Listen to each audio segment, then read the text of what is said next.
SGS News turns 10 next year, and I'm quite proud of that, 2008 to 2018. And perhaps the most popular question asked, and always in my inbox weekly, and once if not twice a week, is, we're Company A, we're surveyors, and we'd like to buy a drone for our business, and what should we buy?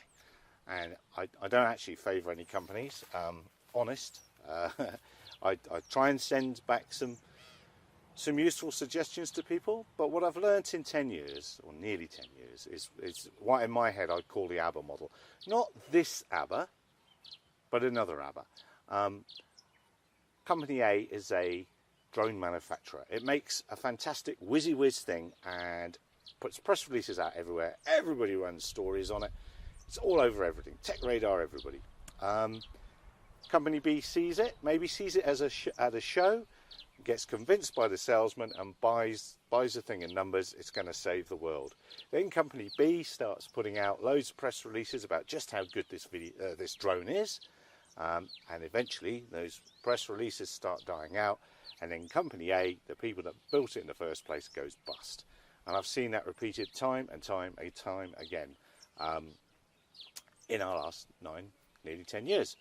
So what I'll say is, if you're considering buying your first commercial drone, make sure it does what the manufacturer says it does on the tin, and make sure you really do. I should have done this the other way around. Make sure you really have a use for it, and it really can make a difference to your business. All of the most successful drone operations are built around somebody with a skill, a really good surveyor, traditional surveyor.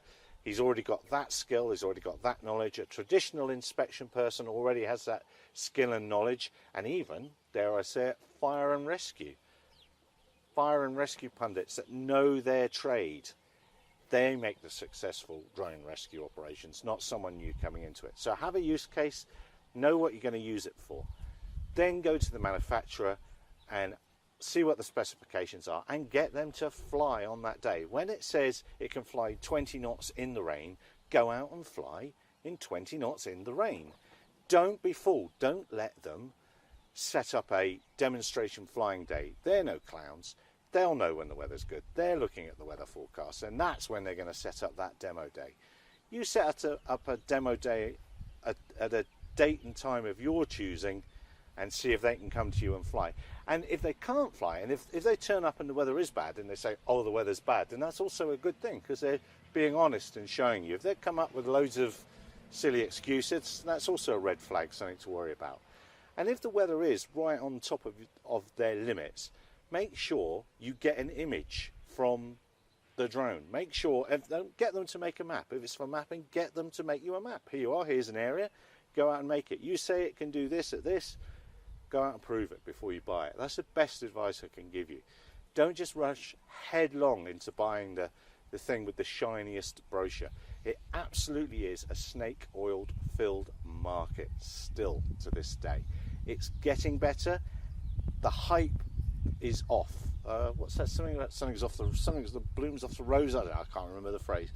The hype is dropping down and the industry is growing up, which is great. So it's becoming a better time to join the industry and not have your fingers burnt by unscrupulous dealers. Just do your homework. Feel free to email me. I'll try and come back with an answer. I won't favour a particular company. I'll try and give 2 or 3 different options of the same thing from people I like. To do that, you're welcome.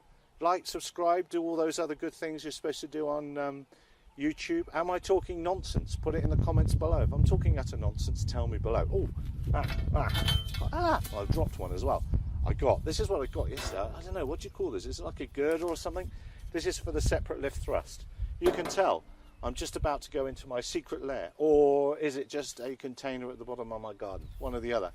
And try and find, or put the motors I found yesterday and fit them up onto this, and we'll take it from there. So say, like, subscribe, do all the rest. I look forward to speaking to you again, or lecturing you very soon.